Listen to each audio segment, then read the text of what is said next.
Estimados cursantes, buenas noches. Entonces, pues quiero darles la bienvenida a este cuarto módulo ya de la maestría.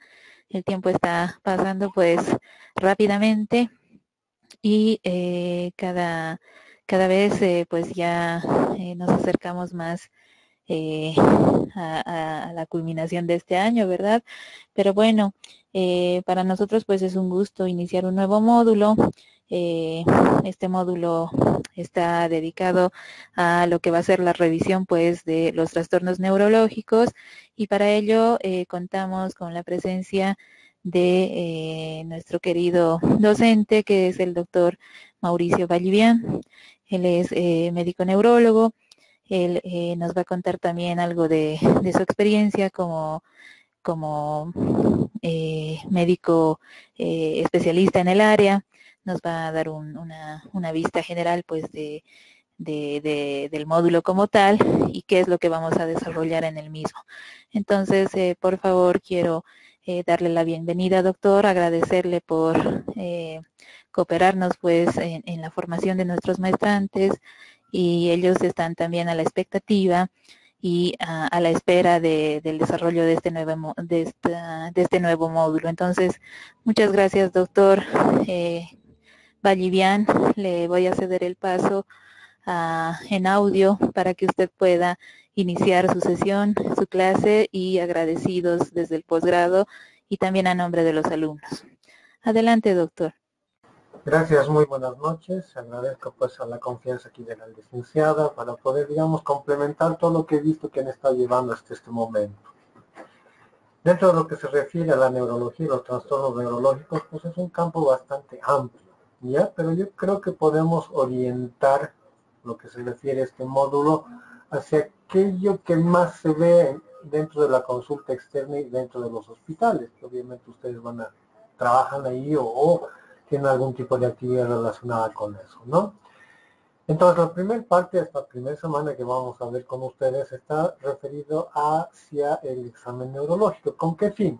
El examen neurológico, digamos, es muy complementario en lo que se refiere al expediente clínico y gracias a este examen neurológico nosotros vamos a poder determinar exactamente lo que está sintiendo y revisando al paciente vamos a poder llegar a un diagnóstico lo más preciso posible. Después, cuando nosotros pasemos de este módulo, vamos ya a revisar las patologías prevalentes. Unas de ellas son las demencias, que vamos a ver las diferentes características de las mismas, poder identificar a la misma y poder tener las herramientas adecuadas para la evaluación en los diferentes territorios que esté afectando este tipo de demencia. Una vez ya que hayamos visto las demencias, vamos a pasar a otro módulo en lo que se refiere a todo lo que se refiere al paciente secuelado con las enfermedades vasculares cerebrales. Y ustedes van a ver cómo puede estas afecciones vasculares cerebrales correlacionarse con algún tipo de demencia. Pero el abordaje del paciente con un evento vascular cerebral o una secuela del mismo es un poco diferente en lo que se refiere a las demencias. Y por último vamos a tener dos actividades complementarias que es lo que se refiere al paciente epiléptico, pero se hablando aquí del paciente epiléptico crónico que sí va a tener algún tipo de trastorno psicológico o psiquiátrico que obviamente va a alterar en lo que se refiere a sus funciones básicas, laborales, sociales, etcétera, etcétera, etcétera, y también al paciente con traumatismo cráneoencefálico. Yo creo que son las patologías que se van a abordar más en lo que se refiere a lo que es la patología neurológica. Obviamente hay otras enfermedades neurodegenerativas, hablamos de la esclerosis múltiple, la esclerosis lateral amiotrófica, que bueno, su presentación no es tanto que se refiera al aspecto mental, sino más al trastorno somático, ¿no? Entonces, como les decía, como primer punto debemos tener claro lo que es que vamos a realizar ante un paciente neurológico. Para eso, lo que ustedes están viendo es el examen neurológico, ¿ya? Este examen neurológico lo vamos a dividir en dos partes porque es bastante pesadito. Ya uno, la parte principal, lo que se refiere a las funciones cerebrales superiores y todos los otros elementos de integración. ¿Ya? Si hubiese algún término de que no me están comprendiendo, por favor, les digo que obviamente hagan la pregunta para poder aclarar la definición del término. Obviamente también en la misma unidad ustedes van a realizar un glosario de terminología neurológica para que ustedes puedan pues tener más comprensión de aquí en adelante con toda la terminología médica. Muy bien, empezaremos. Dentro del examen neurológico vamos a tomar 10 puntos, ¿ya? Hoy vamos a revisar por lo menos 4 de ellos porque el resto son complementarios. Todos estos puntos del examen neurológico se van a ir a correlacionar al final para que nosotros podamos tener un diagnóstico un poquito más certero del curso de la patología neurológica. Para eso, ¿qué vemos? Vemos las funciones cerebrales superiores, vemos los pares craneales, vemos lo que se refiere al sistema motor, el sistema sensitivo, el sistema vestíbulo-cerebeloso, elementos de cráneo y columna, signos meningios, la marcha y control de esfínteres y por último el componente neurovascular. Como ustedes pueden ver, son los 10 elementos que se valora en el examen neurológico. ¿Ya? Vayamos hacia lo que se refiere a las funciones cerebrales superiores. Eso de ser funciones cerebrales superiores no es nada más que un término de tipo académico, porque ustedes seguramente van a preguntar, si hay funciones cerebrales superiores, ¿dónde están las funciones cerebrales inferiores? Pues no, es un término académico y se está correlacionando porque estas funciones cerebrales superiores, todos estos elementos que vamos a ver a continuación, hacen correlación con los estratos más complejos que tiene la estructura del sistema nervioso central, vale decir, toda esa correlación entre la sustancia gris y la sustancia blanca, por lo tanto, va a ser de que estas funciones cerebrales nos mantengan alerta tanto de nuestro medio interno como de nuestro medio externo. ¿Ya? Y dentro de los elementos de las funciones cerebrales superiores nosotros valoramos lo que es la conciencia. El lenguaje es fundamental porque sin tener una conciencia adecuada ni un lenguaje adecuado, nosotros no vamos a tener las herramientas para poder valorar lo que se refiere al paciente neurológico.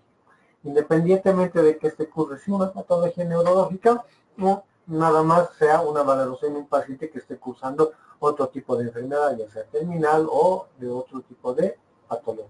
Otro elemento que valoramos, obviamente, si tenemos una adecuada orientación, un adecuado lenguaje, pues podemos valorar lo que es la orientación del paciente en la forma más precisa posible. También, dentro de lo que es las funciones cerebrales superiores, nosotros podemos valorar las memorias y de acuerdo a la alteración de la memoria, nosotros ya podemos determinar en qué tipo de alteración del mismo se encuentra nuestro paciente o aquella persona que estamos evaluando. La inteligencia pues se realizará no en toda la población, sino tal vez en grupos etarios diferentes, relacionados con niños o adolescentes que tengan trastornos del aprendizaje. Pero es bueno ver si no existe una alteración en esta correlación de las funciones cerebrales superiores con el componente de la inteligencia. La praxia y la anosmia también son componentes que tienen un elemento motor, pero por sus características y por sus conexiones con la corteza, la sustancia blanca, el cerebelo, se la considera como una función cerebral superior. Y por último valoraremos la escala de Glasgow. Si esta escala de Glasgow existe algún tipo de alteración, obviamente nosotros no podremos realizar la valoración adecuada. Para tener en cuenta, si nosotros tenemos una alteración en el estado de conciencia, una alteración del lenguaje y lo que se refiere a una alteración del Glasgow, obviamente mi valoración de ese paciente va a estar bastante sesgada, ¿no? Y tendremos que realizarlo en otro momento.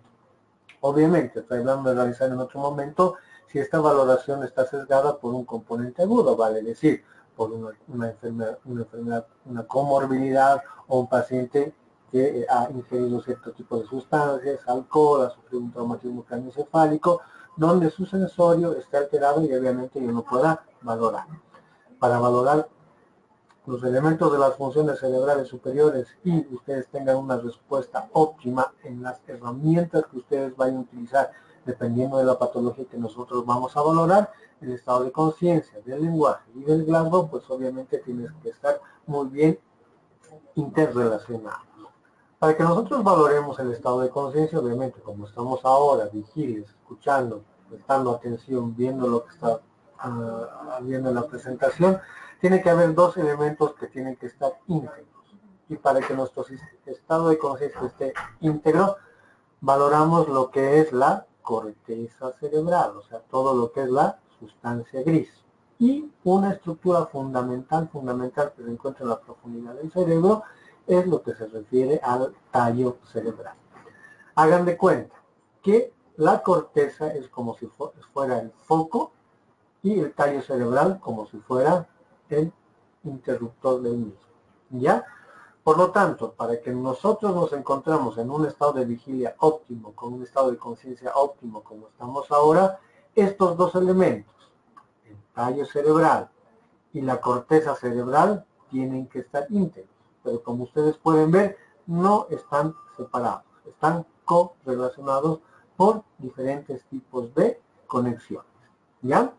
Entonces, para que nuestro sistema esté alerta, nuestro tallo cerebral tiene que estar íntegro y se va a ir a conectar con el sistema reticular activador ascendente. Vale decir, se dice reticular activador ascendente porque desde los núcleos del tallo cerebral se va a ir a intercorrelacionar con otros grupos neuronales para que mantengan en actividad toda nuestra corteza.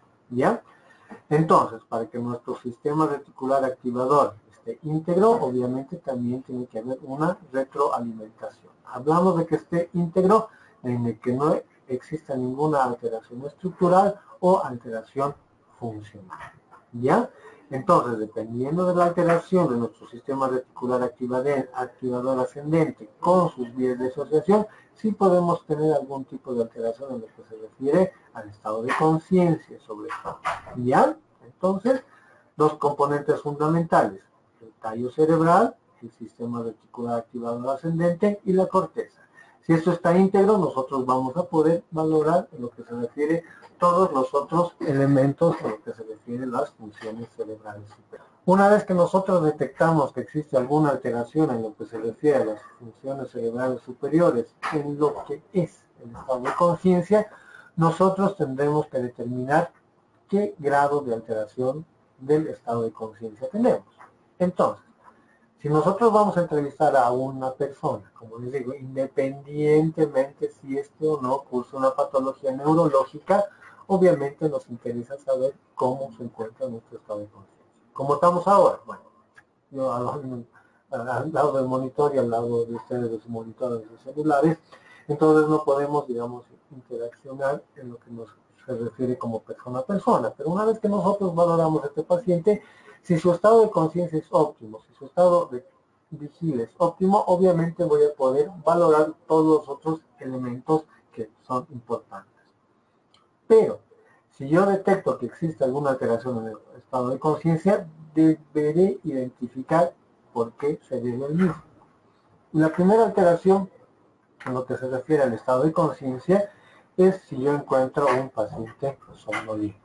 ¿A qué se refiere un paciente somnoliento? Algunos también lo refieren que está obnubilado, pero de somnolencia. ¿A qué se refiere el estado de somnolencia? Es aquel paciente que interactúa con nosotros, pero tiende a dormirse.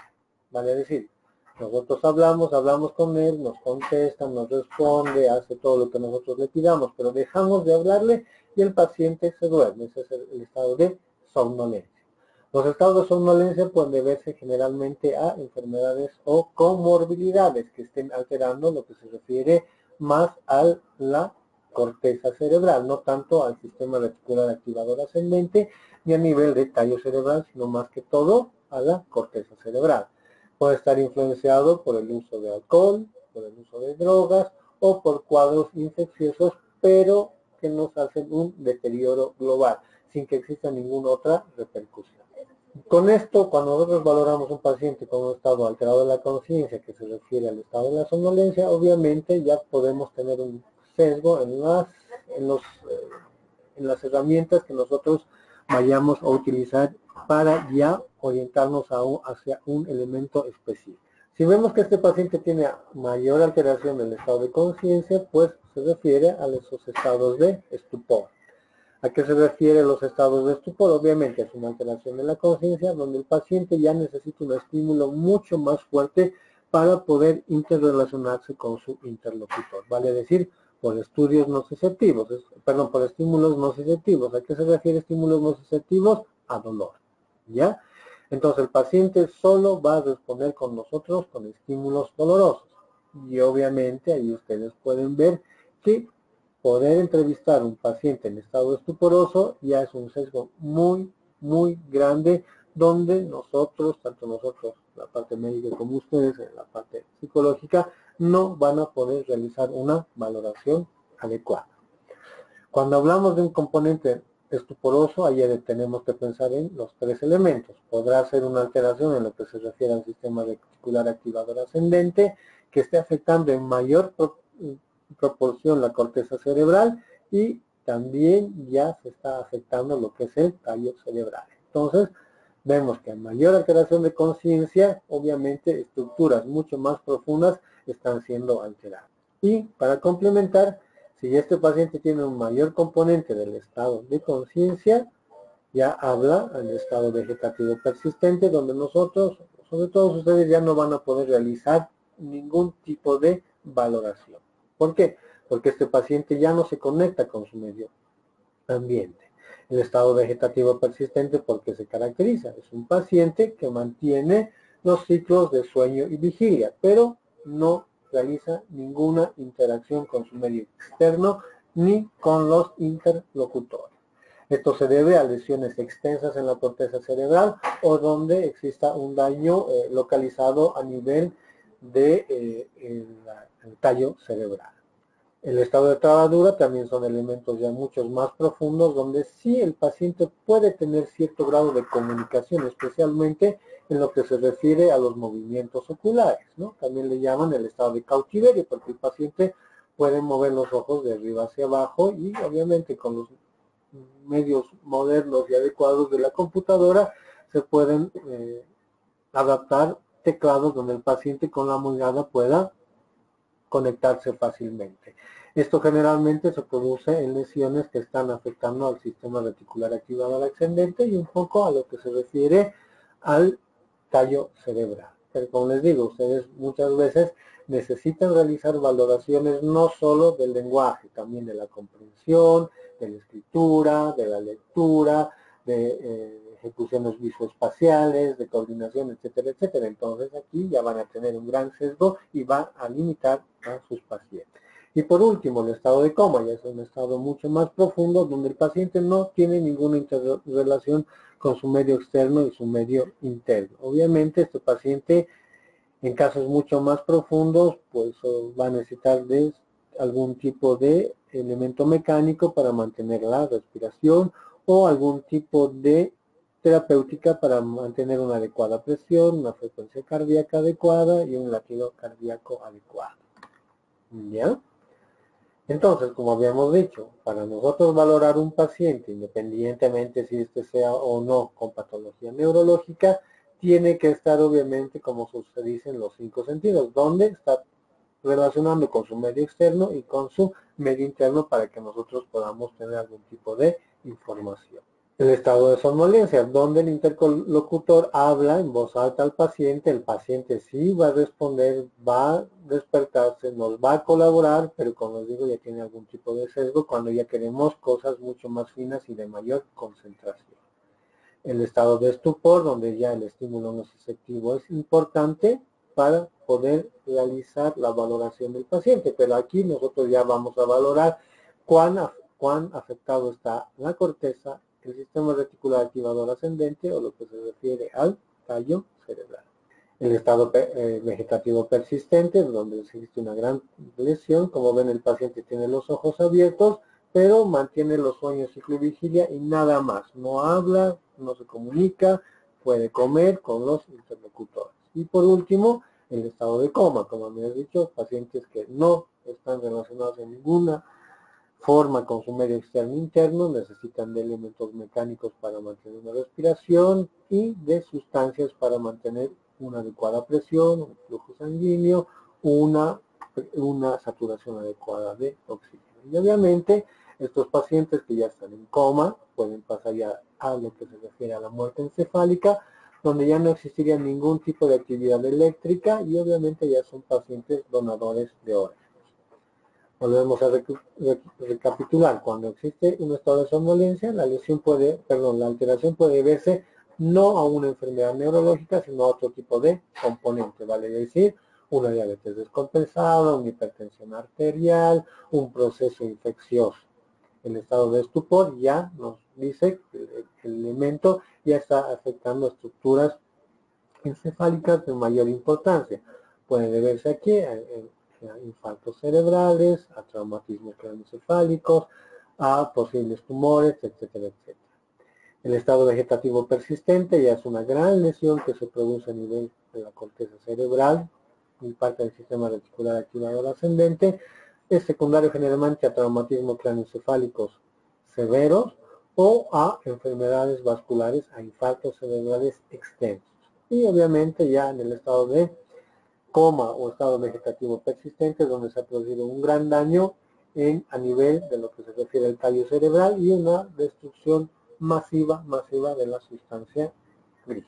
Habíamos dicho que para valorar adecuadamente el lenguaje, nuestro estado de conciencia tiene que ser óptimo, íntegro. ¿Ya? Y para eso nosotros tenemos que ver la fluencia del lenguaje. Entonces, tenemos que ver si nuestro paciente tiene un lenguaje coherente, ¿no? Como estamos haciendo ahora, estamos hablando y todo lo que se dice, al menos creo que se entiende. O sea, es un lenguaje de tipo coherente. Cuando existen alteraciones del lenguaje, puede haber alteraciones parciales y alteraciones totales. Van a ver que en algunos textos no aceptan el término de disfasia, sino ponen como alteración o trastorno del lenguaje de tipo parcial. Sí, las afasias. Porque muchos dicen que las disfasias están relacionados con el desarrollo del lenguaje.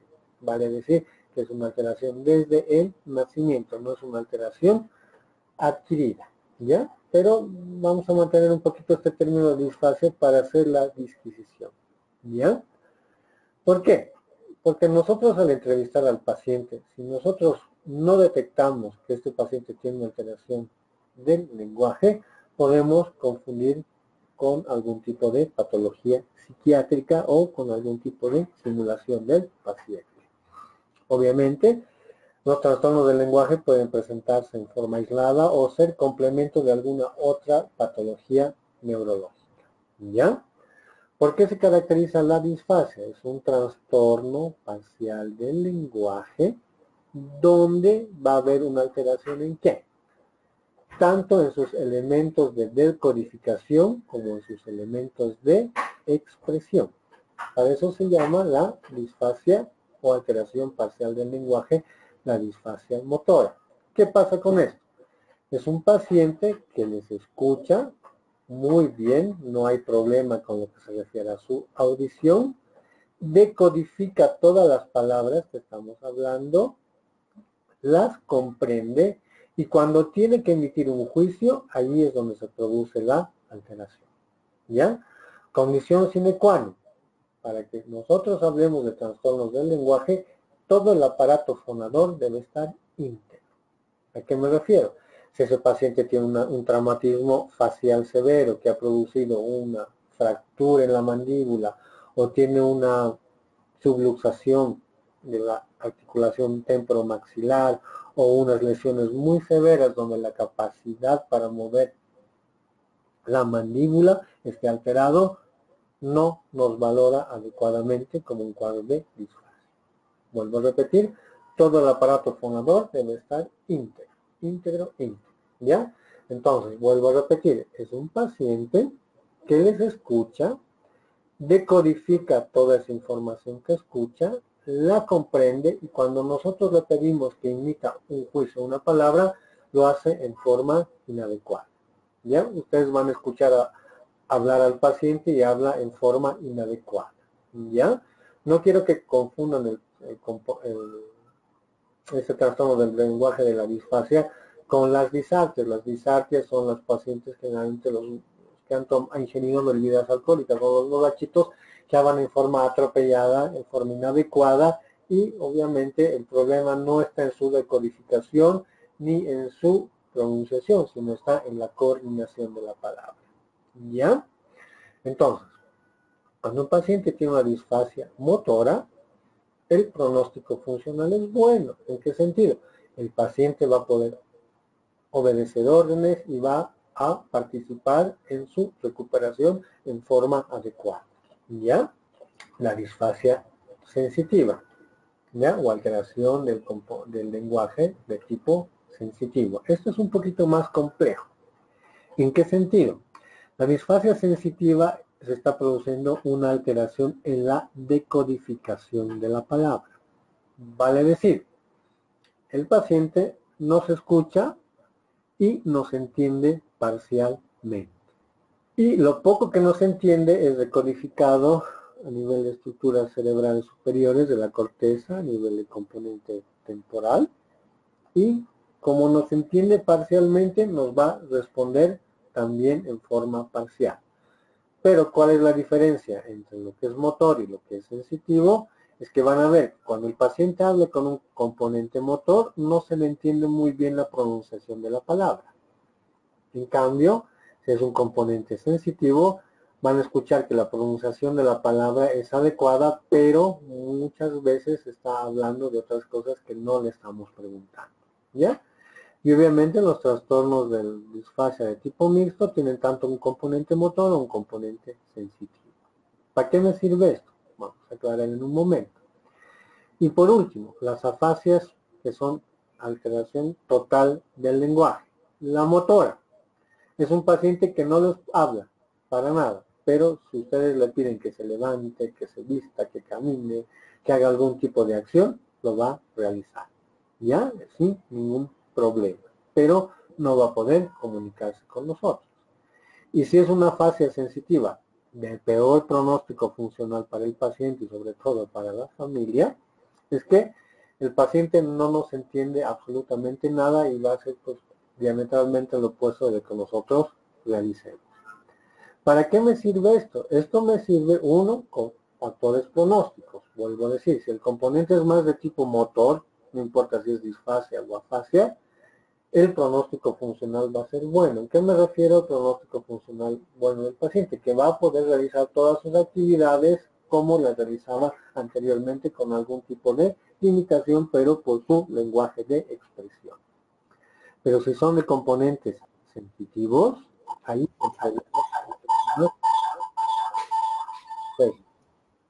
¿ya? ¿Por qué?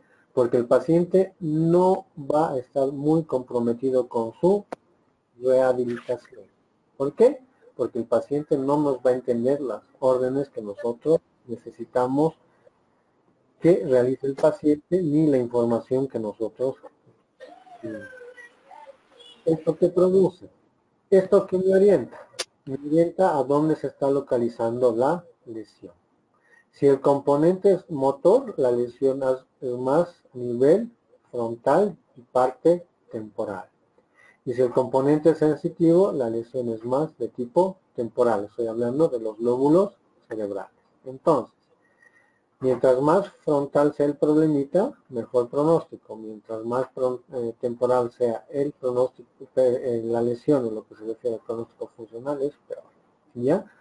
Pero nosotros tenemos que valorar si realmente este es un trastorno netamente neurológico. Y el diagnóstico diferencial de pacientes que tienen sobre todo una disfasia de tipo motor, primero vemos que el paciente no sea mudo, porque eso nos puede pasar. Digamos, al paciente no nos habla, nos comprende bien y digamos, este paciente tiene una disfasia motora, pero en realidad había sido un paciente mudo. Y el diagnóstico diferencial en lo que se refiere a la fase sensitiva es que el paciente sea sordo. ¿Ya? Eso puede confundir, porque nosotros le hablamos y el paciente nos responde cualquier otra cosa. ¿Ya? Entonces, si tenemos una alteración del lenguaje, identificamos que se trata de un trastorno parcial o un trastorno total del lenguaje, de acuerdo a la categoría tendremos un buen pronóstico funcional motor o un mal pronóstico funcional, pero del tipo de la recuperación. Obviamente, si el paciente tiene un adecuado lenguaje, está en un estado de conciencia adecuado, nosotros sí podremos valorar lo que se refiere a la orientación. Y esto será en persona, en tiempo y en espacio. ¿Ya? Esto nos permitirá valorar a una persona en todo su componente introspectivo. ¿Ya? Y cuando nosotros encontremos alguna alteración en cualquier tipo de estos tres elementos, nosotros tendremos que ver que de repente el paciente ya está cruzando con algún tipo de déficit, ya sea de tipo cognitivo o ya sea con un trastorno de tipo demencial. Obviamente, esto estará relacionado si el paciente tiene algún tipo de comorbilidad o está cursando algún tipo de enfermedad neurológica. Condición sine qua non, que el paciente esté en un adecuado estado de vigilia. 2, que no existe ningún tipo de trastorno de tipo del lenguaje. En espacio, en tiempo y en persona. ¿Ya? Una vez que nosotros hemos determinado esto, nosotros valoraremos la memoria. La memoria obviamente estará relacionado en cuando yo vaya a valorar a este paciente si existe algún tipo de daño en lo que se refiere a estructuras del hipocampo, de la amígdala y su correlación con su componente frontal. ¿Ya? O si existe algún tipo de alteración en lo que se refiere ya a las estructuras de la sustancia blanca, de la sustancia gris, por un envejecimiento prematuro o por alguna alteración en lo que se refiere a las estructuras mencionadas. Cuando nosotros valoremos lo que es la demencia, vamos a valorar en forma más precisa lo que se refiere el componente de la memoria. ¿Ya? Nosotros al valorar un pacientito, valoramos su memoria anterógrada y su memoria retrógrada. ¿Ya? Hay que tener en cuenta que existen patologías de que nos van a hacer alterar la memoria anterógrada, vale decir, de recuerdos recientes. ¿Ya? Y van a haber patologías relacionadas que nos van a alterar en lo que se refiere a los recuerdos más lejanos. Cuando nosotros valoramos a un paciente con algún tipo de alteración de la memoria, muchas veces por la premura en lo que se refiere a valorar a un paciente en una consulta externa o en un servicio de urgencias, hacemos solamente preguntitas muy sencillas, sobre todo en lo que se refiere al día, en lo que se refiere a la memoria anterógrada, al día, a la fecha, del día, del mes y del año. Eso es en lo que se refiere a las 24 horas. Debemos hacer preguntas comunes, tanto para nosotros como para el paciente. ¿Ya? Entonces todos sabemos qué fecha es hoy, qué día de la semana, más o menos si será mañana, tarde, noche, o en el lugar donde estamos realizando la valoración. Si es una consulta o si es en un servicio de urgencia. Y cuando nosotros valoramos también la memoria de tipo retrógrada, tenemos que valorar elementos comunes tanto para el explorador como para el explorado. Y es una buena forma de valorar la memoria retrógrada pidiéndole al paciente que nos diga quién es el presidente actual, quién fue antes de él, por lo menos a unos 4 o 5 presidentes donde nos va a poder determinar más o menos un tiempo de unos 20 a 25 años. Obviamente esto está muy ligado en lo que se refiere al componente cultural, ¿ya? Pero por urgencia hacemos preguntas comunes muy fáciles de valorar para que nosotros podamos determinar si este paciente tiene algún componente en la memoria anterógrada o retrógrada. Obviamente esto también nos orientará si existe alguna alteración en estructuras profundas o en estructuras superficiales. Pero como les digo, esto será valorado en lo que se refiere a las demencias. La inteligencia. Obviamente en un servicio de urgencias o en una consulta externa no valoramos mucho lo que se refiere a la inteligencia. Sí habíamos visto anteriormente que sí esto va a ser muy importante en preescolares, escolares y adolescentes que presenten algún tipo de alteración en lo que se refiere a su aprendizaje. Pero obviamente la inteligencia va a estar muy relacionado con mi estado de vigilia, con mi adecuada comprensión del lenguaje y obviamente con la orientación, con las memorias que yo pueda a lo que se refiere a la valoración de la inteligencia, que se lo realizará en diferentes tipos de test, ¿ya? Pero como nosotros vamos a hablar de patología neurológica más orientado a lo que se refiere a la persona adulta, no vamos a tocar de profundidad en lo que se refiere a los test de inteligencia, ¿ya? Como les había dicho, dentro del examen neurológico también está lo que se refiere a la apraxia y la náusea.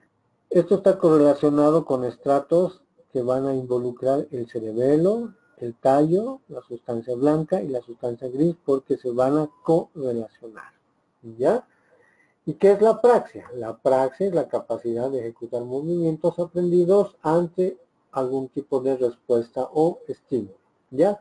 Pero es en forma involuntaria. ¿Cuáles son los ejemplos? A veces las personas que son muy creyentes, muy católicas, al pasar por una iglesia sin darse cuenta, se persignan y han realizado el signo de la cruz, entonces están realizando un movimiento semiautomático involuntario con un fin determinado, esa es la praxis. Muchas veces nosotros no tenemos conciencia exactamente cuando nos vestimos, cuando nos peinamos, cuando caminamos, porque obviamente nuestra mente está en otro lugar y estos movimientos son semiautomáticos. Y la náusea está relacionado no con el término filosófico, sino relacionado con el reconocimiento de las diferentes partes. La somatognosia se refiere a que yo reconozco partes de mi cuerpo. Y la esterognosia me va a decir si es derecho o es, obviamente, pueden haber algún tipo de alteraciones en las estructuras de la corteza, sustancia blanca, núcleos de la base o cerebelo, inclusive la sensibilidad profunda o proprioceptiva, donde va a haber algún tipo de alteración de estos estratos, ¿ya?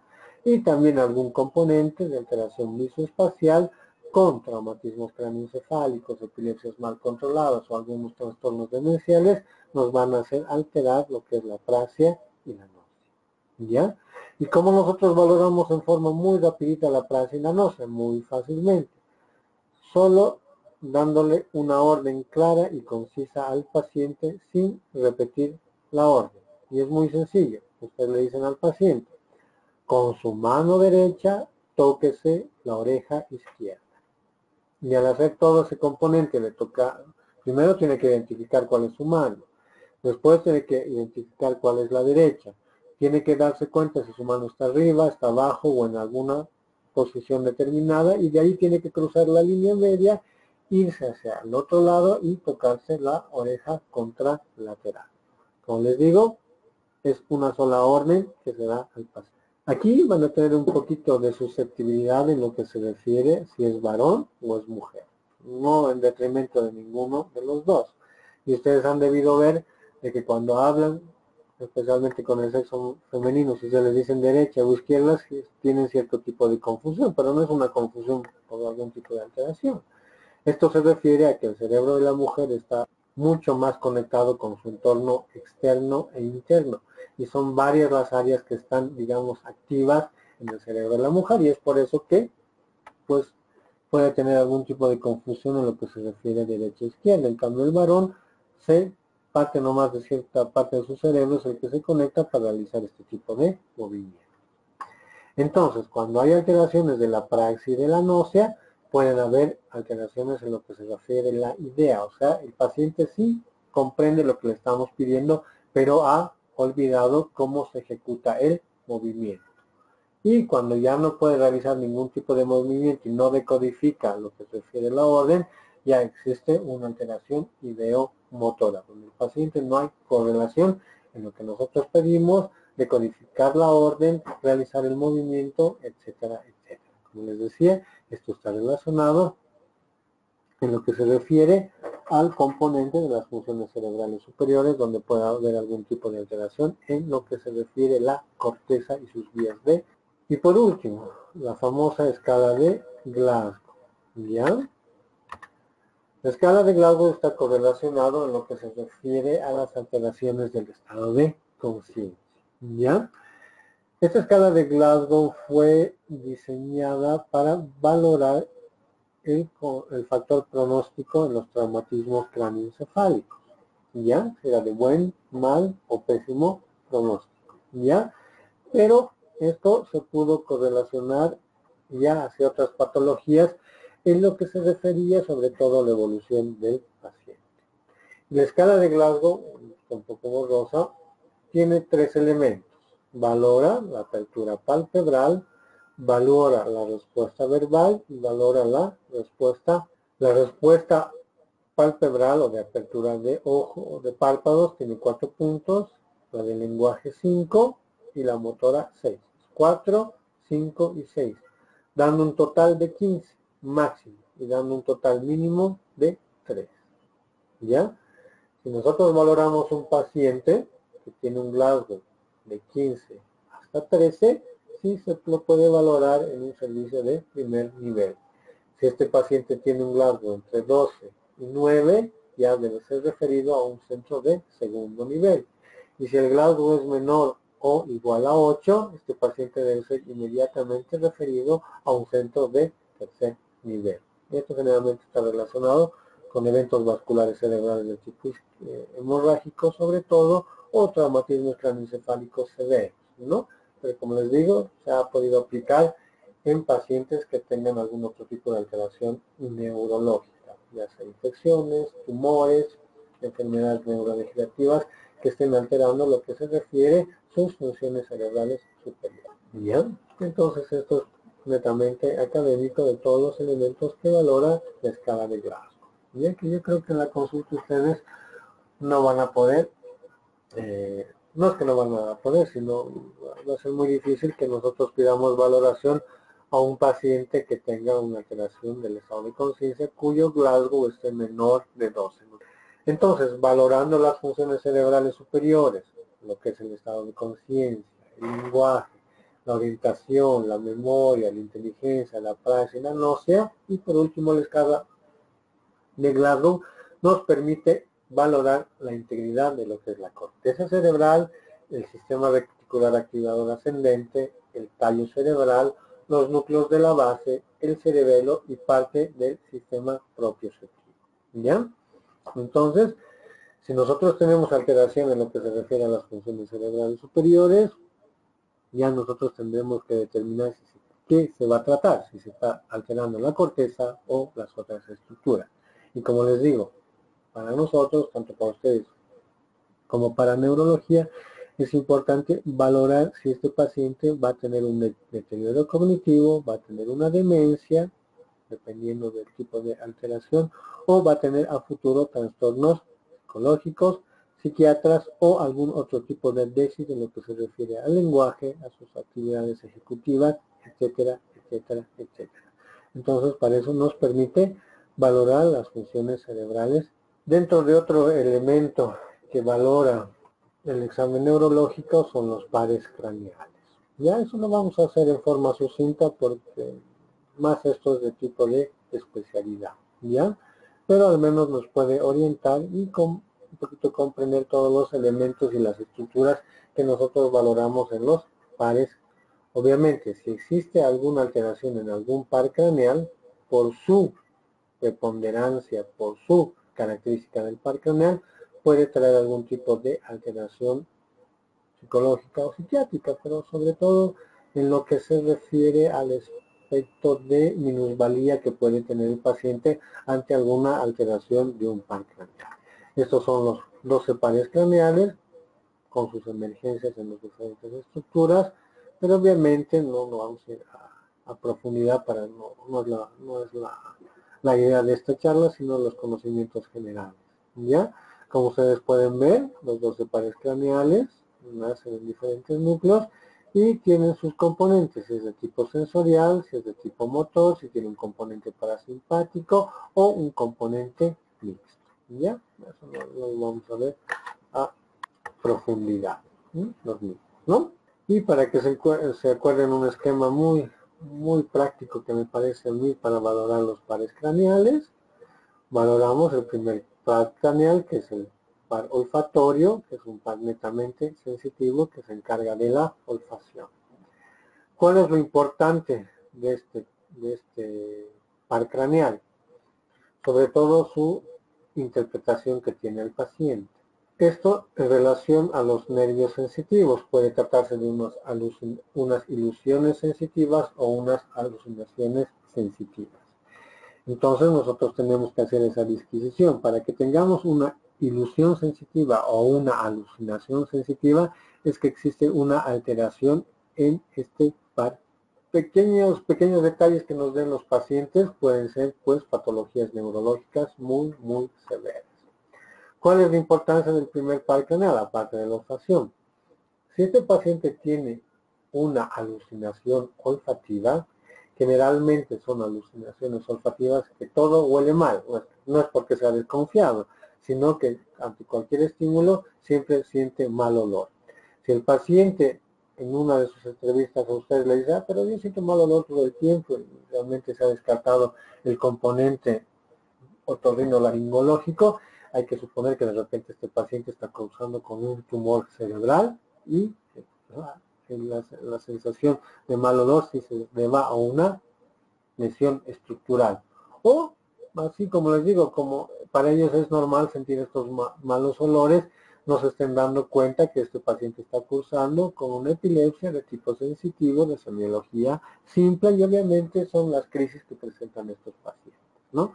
Entonces, cuando el paciente siempre siente mal olor ante cualquier tipo de estímulo o sin estímulo, sí hay que tener en cuenta de que tal vez sea una lesión ocupativa o el paciente esté cursando con un tipo de epilepsia. El segundo par es el par óptico, relacionado con la visión, ¿no? Y obviamente esto es más de componente neurológico cuando nosotros vamos a determinar si la lesión se produce en la retina o en el tracto óptico o en las vías de asociación hacia la corteza cerebral. Después se valora el tercer par craneal, está relacionado con el cierre y apertura de los ojos y los movimientos conjugados de los ojos. Se lo correlacionan con el tercero, cuarto y sexto pares craneales, que son los encargados de movilizar los ojos. El quinto par relacionado con el trigémino, que para nosotros nos interesa más el componente del dolor, porque el nervio trigémino es el que les va a dar toda la sensibilidad a la cara, a la lengua, a la garganta. ¿Ya? ¿En qué sentido sí nos puede interesar nosotros el trigémino? Pues cuando se produce una alteración del trigémino, la respuesta es dolor intenso. Y los pacientes muchas veces no reaccionan adecuadamente al tratamiento médico y por el dolor tienen ideas suicidas. Entonces, ahí es donde nosotros debemos intervenir. Yo creo que cualquier paciente que haya cursado o que cursó o que está cursando una neuralgia del trigémino debe tener sí el apoyo psicológico en lo que refiere para contener estos pacientes hacia posibles intentos de suicidio. Porque ustedes van a escuchar, y eso me ha pasado en la consulta, dice, prefiero acabar con mi vida a seguir aguantando este dolor, ¿ya? Y tienen que tener en cuenta que pacientes que han sufrido de neuralgia del trigémino, en el transcurso del tiempo también pueden volver a repetirse en cualquier momento, sobre todo si son diabéticos mal controlados. El séptimo par también está relacionado con el par facial, es aquel que va a dar la simetría de la cara, la sonrisa, los movimientos de la frente, de las mejillas, etcétera, etcétera. Entonces, cuando se produce un parálisis del nervio facial, el componente estético va a primar mucho en estos pacientes. Y cuando existe una alteración severa en el séptimo par craneal, cuya recuperación por fisioterapia es nula o cero, obviamente el componente emocional va a estar muy afectado y por eso este paciente también va a tener que necesitar ayuda de psicología para manejar su patología. El octavo par está relacionado en lo que se refiere a la audición. Puede haber alteraciones en la audición, pero digamos sí puede repercutir en el ámbito laboral, social del paciente. Pero esto es en una forma lenta, ¿no? De forma brusca. El noveno, décimo par están relacionados a las fauces, el onceavo par está relacionado a los movimientos del hombro y el 12º par está relacionado a lo que se refiere a los movimientos de la lengua.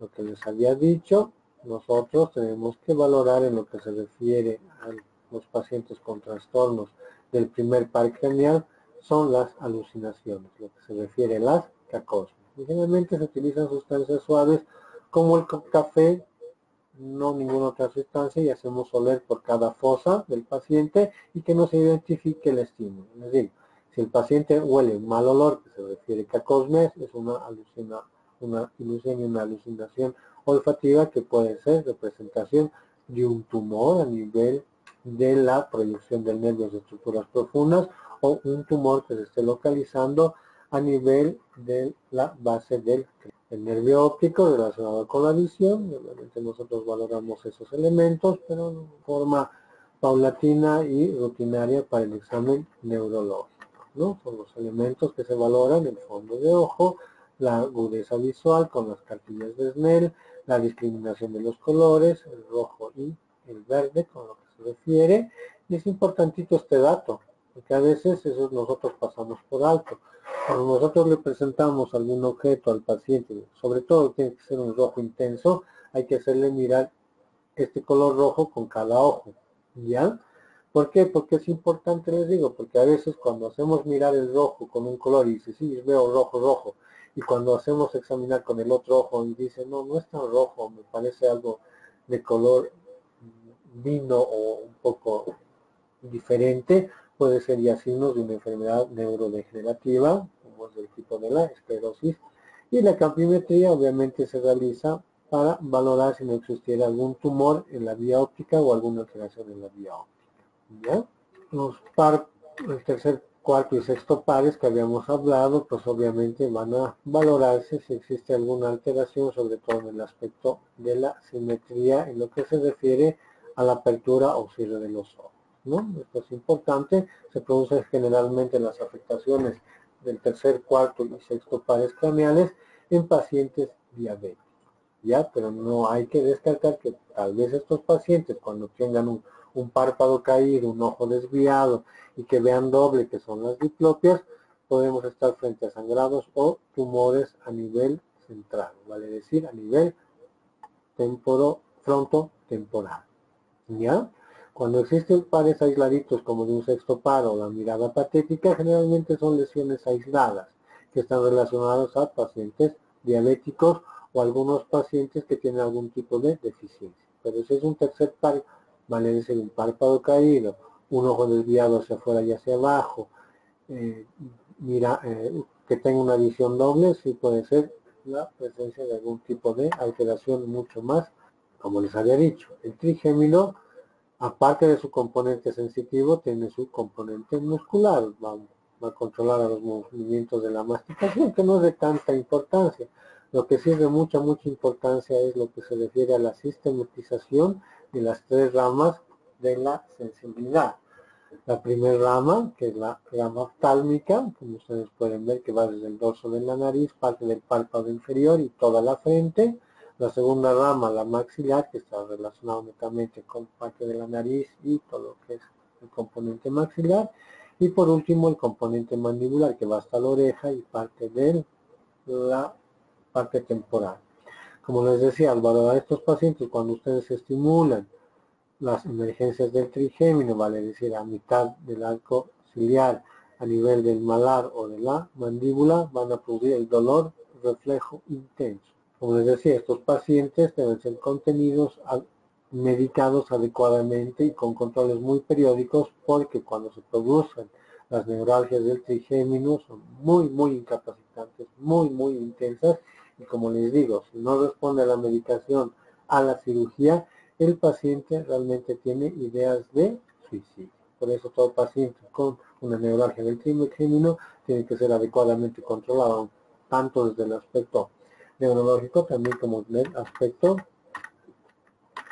psicológico. El nervio facial, como ya les había dicho, sí nos puede dar sobre todo un aspecto de alteración en la simetría facial y obviamente nos va a orientar si se trata de un componente central o si es de un componente periférico, ¿ya? Lo que nos interesa en estos pacientes, como les había dicho, si es un componente de tipo periférico, es el aspecto estético. Son pacientes que se deprimen muy fácilmente, se aíslan, sí acuden a su fisioterapia, no tienen, digamos, la paciencia necesaria para seguir la fisioterapia y que vean que la recuperación es lenta. Entonces, sufren de aislamiento social, sufren de inclusive la discriminación, perdón, por la característica de la facies del paciente con parálisis facial y también para tener un grado de minusvalía. ¿Ya? Entonces, sí, también estos pacientitos que tienen una parálisis facial tienen que ser valorados en el aspecto psicológico para que no tengan ningún tipo de complejos a futuro. En el coclear, relacionado con la audición, que se hacen diferentes pruebas y habíamos hablado nosotros que cuando tenemos un pacientito con alteración del lenguaje, lo primero tenemos que descartar si es de tipo sensitivo, que el paciente no tenga algún tipo de déficit en lo que se refiere a la audición y que nos esté orientando hacia un trastorno del lenguaje. ¿Ya? Entonces es importante hacer ese tipo de los otros nervios, valor del gusto, la fonación, la deglución, la úvula, el velo del paladar, el reflejo nauseoso y el reflejo de la tos. Como pueden ustedes ver, cuando hay una alteración en estos pares craneales, la úvula está desviada y el reflejo nauseoso está disminuido. Van a tener una asociación un poco interesante en lo que se refiere a pacientes que tienen alteraciones en la olfacción. No estoy hablando de la cacosmia, sino la olfacción cuando el paciente ha perdido esa capacidad de discriminar olores, también tiene una alteración en la discriminación de los sabores. Esta alteración en la olfacción y la degustación puede verse a pacientes ya de tercera edad que estén produciendo este tipo de alteración, pero hay que ser muy acuciosos si es en persona joven. Si es una persona joven, obviamente debemos descartar el componente otorrinolaringológico, sinusitis, enfermedades en lo que se refiere a la cavidad oral o en lo que se refiere a la garganta. Pero si puede haber alguna alteración en la en el gusto, en lo que se refiere a la olfacción, en lo que se refiere a la pérdida de los sabores, hay que descartar de que este paciente, si es sobre todo mujer, no esté cursando un componente de esclerosis múltiple, ¿ya?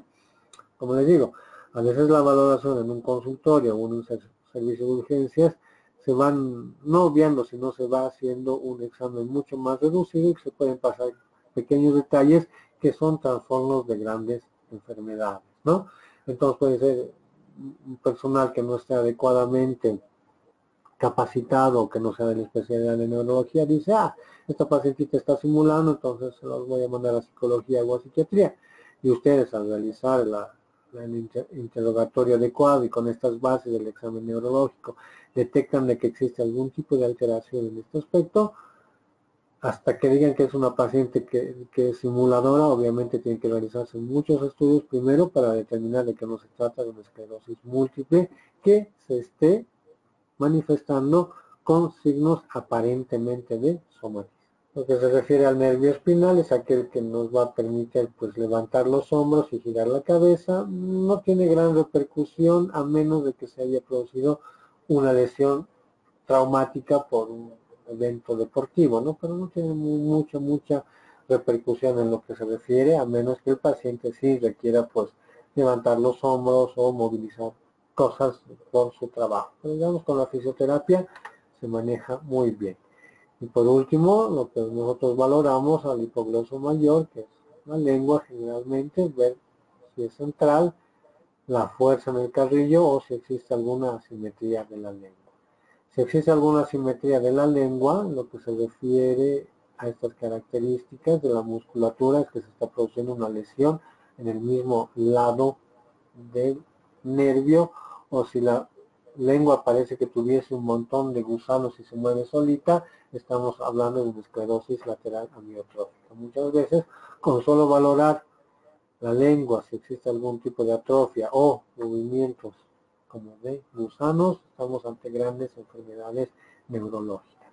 Si se detecta una esclerosis lateral amiotrófica solo en sus fases iniciales, en lo que se refiere a la exploración de la lengua, el pronóstico funcional a mediano plazo es malo y vital peor. Estos pacientes fallecen al cabo de los 2 años cuando se diagnosticados con esclerosis lateral amiotrófica a pesar de lo que nosotros hagamos. Entonces, se manejará la aceptación de la enfermedad, inclusive adelantando. Bueno, esos son los elementos de lo que se refiere a los dos puntos de funciones cerebrales superiores y los pares craneales. Si tuviesen alguna duda, al momento sí pueden escribir para que podamos aclarar conceptos. Porque de aquí adelante, tanto el sistema motor, sensitivo, vestíbulo cerebroso y los otros elementos son más livianos de llevar y de correlacionar con lo que se refiere a las funciones cerebrales superiores. Sí, cuando el paciente tiene una alteración en lo que se refiere a la olfacción y gustación, primero, descartar cualquier componente otorrinolaringológico, vale decir, una sinusitis crónica que nos esté alterando, ¿ya? Pero si el paciente no siente nada, tiene una completa alteración del gusto, que no siente ningún tipo de sabor y ningún tipo de olor, no es una alucinación. Se está produciendo una alteración en la recepción de ese estímulo ante los receptores y la vía es la que está alterada. Entonces es contrario a lo anterior, donde no existe estímulo, pero se está produciendo esas sensaciones. Eso quiere decir que el cerebro está descargando de alguna forma por algún tipo de estímulo. En cambio este otro, tiene el estímulo, pero no está pasando ningún tipo de información hacia los centros que reconocen el estímulo, ¿ya? Entonces, cuando no siente sabores, no siente olores, es que se está produciendo una enfermedad degenerativa. En cambio, el otro, si tiene una alucinación ante un estímulo que no hay, o una ilusión ante un estímulo diferente, es que esas áreas están siendo estimuladas. Con todo gusto. En nuestro medio está variando ya la presentación de las enfermedades neurológicas, ¿ya? En una época sí, los eventos vasculares cerebrales eran de preponderancia. Estamos hablando en personas de la tercera edad, porque en pacientes jóvenes eran los traumatismos craneoencefálicos y las epilepsias. Pero ahora se está viendo de que el evento vascular con las otras ramas que guardamos mucha relación, especialmente con cardiología, se están evitando todos estos factores de riesgo para que se produzcan los eventos vasculares cerebrales. Poco a poco está variando la cosa, presentándose un poquito más las enfermedades neurodegenerativas del tipo de esclerosis múltiple sobre todo, y están apareciendo más las lesiones ocupativas cerebrales en lo que se refiere a los tumores cerebrales, ¿no? Pero obviamente eso ya con estudios mucho más precisos. Bueno, como les decía, no vamos a tocar mucho en lo que se refiere a los niños, vamos a tomar más lo que se refiere a la consulta a los jóvenes, o sea, a los que están por los 21 años y más, porque ese es el campo de la neuropediatría. Obviamente, en esos grupos etarios, más son las patologías epilépticas, trastornos del comportamiento, como déficit de atención, y también lo que se refiere a trastornos del aprendizaje por algún tipo de retardo mental. Bueno, y como último punto vamos a hablar en lo que se refiere a el sistema motor. El sistema motor está relacionado en lo que se refiere a todos nuestros movimientos voluntarios, ¿ya? Y esto tiene correlación en lo que se refiere a nuestras estructuras cerebrales superiores. Todo esto está estructurado en lo que se refiere a la corteza cerebral. Sé que ya han pasado un pequeño módulo de neuroanatomía. Entonces, la corteza motora en su componente frontal y temporal va a ser la que va a gobernar lo que se refiere a todo el sistema motor. Cuando nosotros valoramos un pacientito con un tipo de alteración de trastorno motor, debemos identificar si esto está afectando a la corteza o a sus vías, vale decir, a los nervios. Y para eso nosotros valoramos el tono, el trofismo, los movimientos pasivos, los movimientos activos, los reflejos miotácticos, los reflejos superficiales, los reflejos patológicos y los movimientos involuntarios. Esto con el fin de que nos va a permitir valorar si la lesión es a nivel superior o de sus nervios. Lo que nosotros hacemos es valorar tocando al paciente. Aquí valoramos lo que es el tono y el trofismo. El tono se refiere al estado de semicontracción muscular. Si ustedes se tocan van a ver que el músculo no es completamente flácido, sino es un poquito durito, ¿ya? Y el trofismo está relacionado con el grado de desarrollo muscular. Nosotros realizamos estos movimientos de amplitud, de flexión, de extensión, contrafuerza, contra la gravedad, y nosotros valoramos lo que se refiere a los movimientos activos y pasivos, la flexión, la extensión y la ortoflexión de las extremidades inferiores.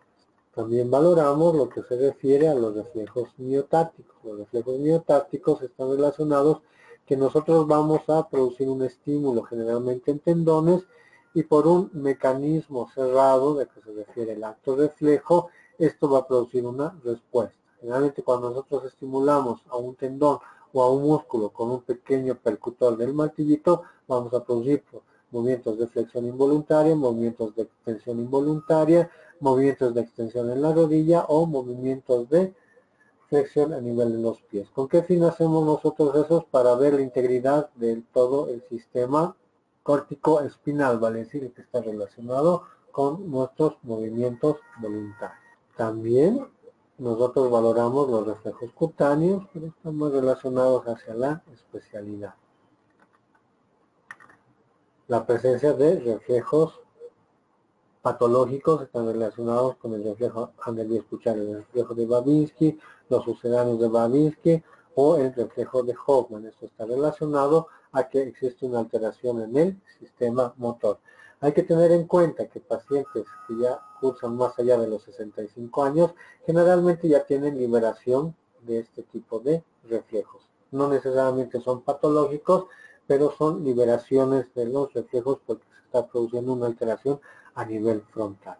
Si nosotros buscamos el reflejo de Babinski, generalmente la respuesta normal cuando nosotros estimulamos la parte externa del pie es la flexión de los dedos. Cuando nos hacen cosquillas, nosotros tendemos a cerrar los ortejos del pie. Pero cuando existe una respuesta anormal, generalmente se separan los ortejos o el hallux se desvía o se separa de los demás dedos. Esto sí es un reflejo de Babinski patológico. Eso nos dice que se está produciendo una alteración en las vías motoras, vale decir, que puede ser desde la corteza, los núcleos de la base o inclusive a nivel de la médula. Y los reflejos patológicos, que es los movimientos involuntarios que están relacionados con el clonus. El clonus es un movimiento involuntario, como pueden ver aquí en la gráfica. Se agarra la pierna del paciente y se produce una dorsiflexión forzada. Y la respuesta no anormal va a ser que mientras nosotros mantengamos la dorsiflexión forzada, el paciente va a producir un movimiento contralateral, o sea, va a ser como un movimiento de vaivén, o sea, contra nuestra mano.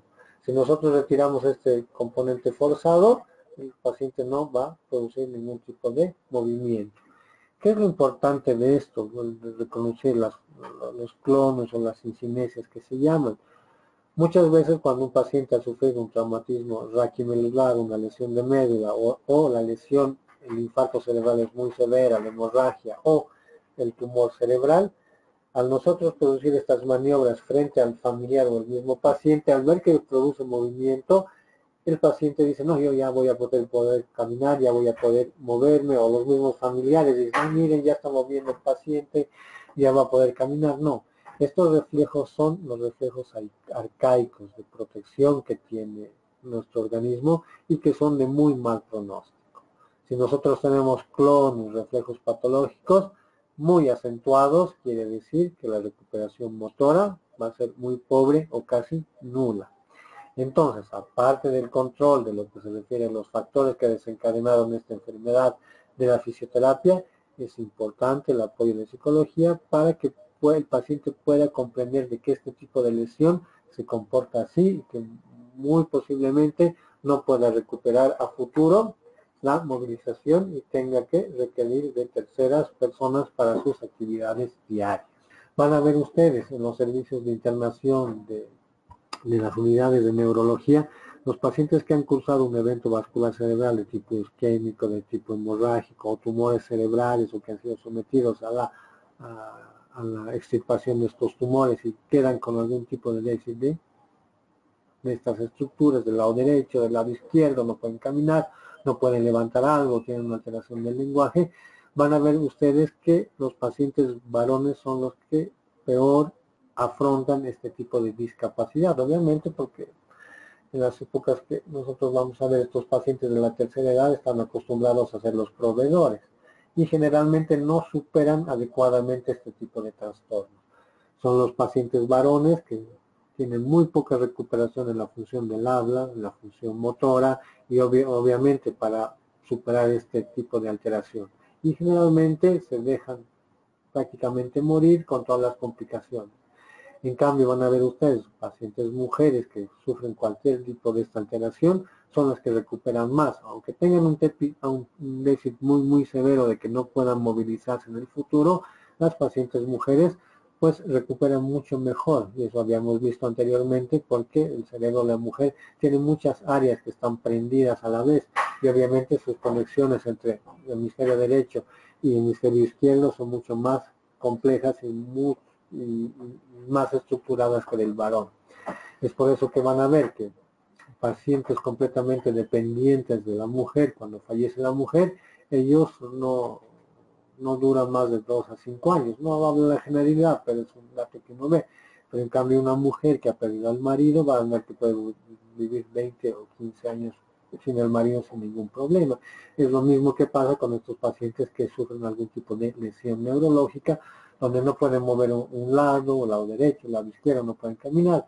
Los que sobrellevan mucho mejor son las mujeres que los varones. Entonces hay que manejar mucho cuidado a los pacientes varones en lo que se refiere a hacerles comprender la gravedad de su enfermedad, lo que van a tener que depender de otras personas y que tal vez nunca más vuelvan a realizar el trabajo laboral o de que dependan pues para toda su vida de unas terceras. Y estos son los elementos que se valora en los reflejos miotáticos. Sobre todo a nosotros como neurólogos nos interesa porque nos permite valorar el nivel en donde se está produciendo la lesión. Y cuando nosotros hablamos de algún tipo de trastorno motor, ya no hablamos si existe leve, severo o más o menos, si no se manejan este tipo de escalas, donde nosotros nos van a dar un pronóstico funcional.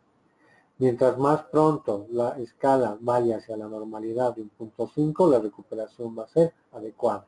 Pero si a las 72 horas o a los 3 o 4 días el déficit de un componente débil pasa a un componente severo, el pronóstico funcional es malo para el paciente y obviamente habrá que trabajar con esa discapacidad que tenga de por vida él. Y como les decía, nosotros al valorar el sistema motor, valoramos si están afectados el sistema de motoneurona superior o está afectado el componente de motoneurona inferior. Esto es más que todo para la especialidad. Pero al menos cuando nosotros trabajemos con ustedes, nos vamos a orientar a esos pacientes que tienen gran componente emocional porque existe una gran lesión estructural que está produciendo gran alteración en lo que se refiere al sistema motor y obviamente pierden la independencia, dependen de otras personas, que tiene que ver y por vida. Yo creo que hasta aquí llegamos esta noche con estos elementos y para el jueves ya vamos a valorar los restantes elementos del sistema, del examen neurológico que son prácticamente complementarios.